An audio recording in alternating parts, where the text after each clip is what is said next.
Í þessu húsi í Kampala, höfuðborg Úganda, eru starfrækt samtökin Candlelight Foundation sem stofnuð voru af Erlu heitinni Halldórsdóttur árið 2001. En félagið stofnaði hún til að styðja við bakið á ungum stúlkum sem af ýmsum ástæðum áttum sárt að binda og margra þeirra höfðu mist foreldra sína úr alnæmi. Erla beitti sig fyrir stofnun félagsins alnæmisbarna hér á Íslandi árið 2004 en hún lést sama ár. Félagið hefur allar götur síðan haldið uppi merki Erlu og styður fjölmargar stúlkur til náms og betra lífs í Kampala. But since we started in 2001, we have rehabilitated and supported over 900 vulnerable girls, in different categories.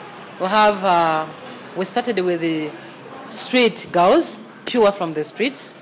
Then later on we came in including vulnerable girls from the communities, and we have been sponsoring them in formal schools, formal and non-formal schools.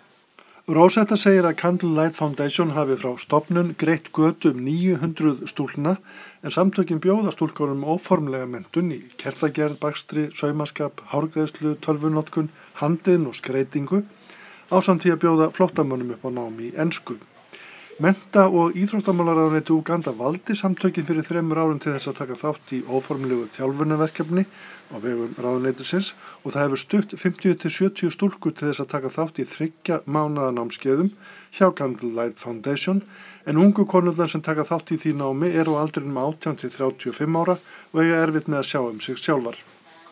We got the government sponsorship program which is empowering the female youth in non-formal vocational training, and the fortunate bit of it that the Candlelight Foundation was one of the pioneers to implement the non-formal skills training. Stuðningur alnæmisbarna við starfið í Kampala felst í því að greiða kostnað vegna skólagöngu stúlkna á vegum Candlelight Foundation. Alnæmisbörn greiddu skólakostnað vegna 16 stúlkna í fyrra en flestar stúlknanna voru í námi á fyrsta og öðru skólastigi en 3 stúlkur stunduðu diplómanám við háskóla. Á þessu ári styðja alnæmisbörn 15 stúlkur til náms í formlegum skólum og 5 stúlkur í verkmenntaskóla Candlelight Foundation. Helstu styrktaraðilar alnæmisbarna á Íslandi eru hátt í 50 einstaklingar sem styrkja menntun stúlknanna með mánaðarlegum framlögum. Auk þeirra hafa íslenskar orkurannsóknir styrkt stúlkur í almennanáminu undanfarin ár og Reykjavík Geothermal hefur veitt styrki til rekstursins. Þá veitti Þróunarsamvinnustofnun Íslands fjárstuðning til starfseminnar árabil.